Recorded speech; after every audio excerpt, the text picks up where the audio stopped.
أعوذ بالله من الشيطان الرجيم. بسم الله الرحمن الرحيم. Assalamualaikum warahmatullahi wabarakatuh. A'udzu billahi minasyaitonir rajim.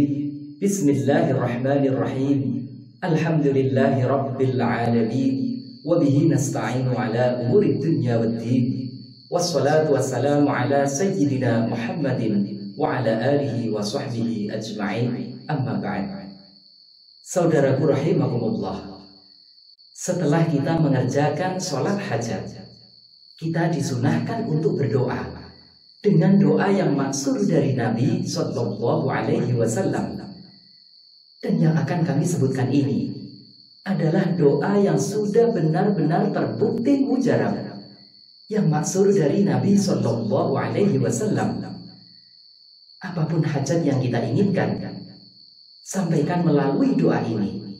Insya Allah doa dan hajat kita akan dikabulkan Allah Subhanahu wa Ta'ala. Riwayat doa.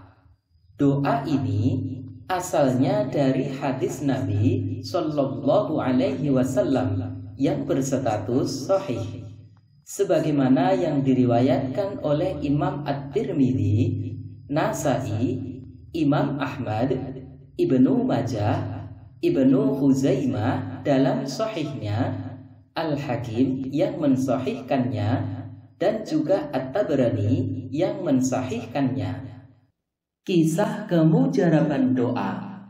Sayyid Muhammad Al-Maliki dalam Mafahim Yajibu an Tusahhiha, beliau menyebutkan Imam At-Tabrani telah meriwayatkan hadis ini, di mana di awalnya beliau menceritakan sebuah kisah bahwa ada seorang lelaki yang berulang kali mendatangi Khalifah Utsman bin Affan radhiyallahu anhu dalam suatu hajat yang diinginkannya.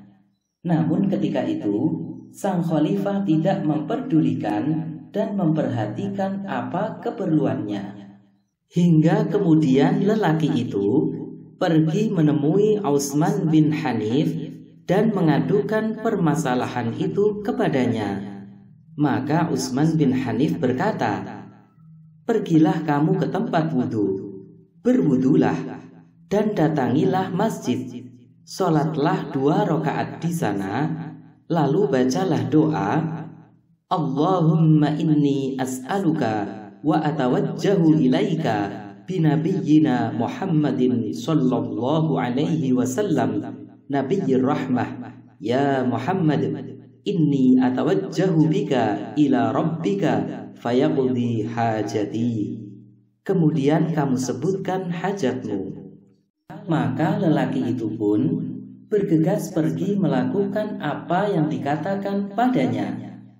Kemudian ia mendatangi pintu Utsman bin Affan, hingga penjaga pintu memegang tangannya dan membawanya menemui Utsman. Maka Utsman pun mempersilahkan ia duduk bersamanya di atas permadani dan berkata, "Apa keperluanmu?" Ia lalu menyebutkan hajatnya dan kemudian dipenuhi. Utsman berkata, "Mengapa baru sekarang kamu menyebutkan hajatmu?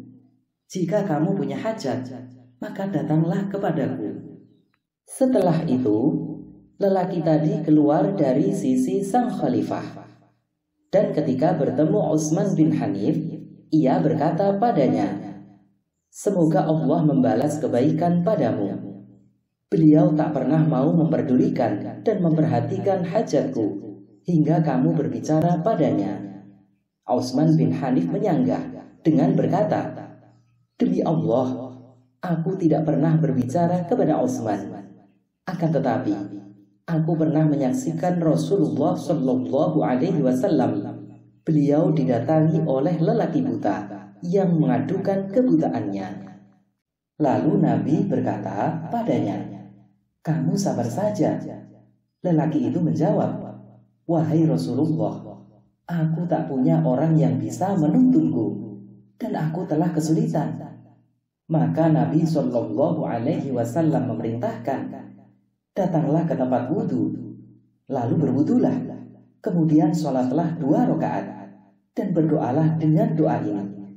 Utsman bin Hanif berkata, demi Allah, kami tidak berpisah, dan tidak lama kami berbicara, hingga lelaki tadi masuk menemui kami, dan seakan ia tidak pernah terkena sakit apapun. Sayyid Muhammad Al-Maliki berkata, kisah ini dibenarkan oleh Al-Hafidh Tabrani dan Al-Hafidh Abu Abdillah Al-Maqdisi, dan pembenaran ini dikutip oleh Al-Hafidh Al-Munziri, Al-Hafidh Nuruddin Al-Haytsami, dan Syekh Ibnu Taimiyah. Cara mengamalkan: kerjakan sholat hajat 2 rakaat sebagaimana yang telah maklum diketahui. Lalu setelah itu, berdoalah dengan doa dari Nabi berikut ini. Allahumma inni as'aluka wa atawajjahu ilaika binabiyyika Muhammadin nabiyyir rahmah. Ya Muhammad, inni tawajjahtu bika ila rabbi fi hajati hadihi lituqdali. Allahumma fashaffi'hu fiyya. Ya Allah, sungguh aku memohon kepadamu dan aku menghadap kepadamu dengan perantara Nabimu Muhammad, Nabi pembawa rahmat. Wahai Muhammad, sungguh aku menghadap mencari syafaat denganmu kepada Tuhanku dalam hajatku ini, agar dikabulkan untukku. Ya Allah, terimalah syafaatnya untukku. Catatan: saat kita membaca bacaan fi hajati hadhihi, maka sebutkanlah hajat keperluan kita di dalam hati.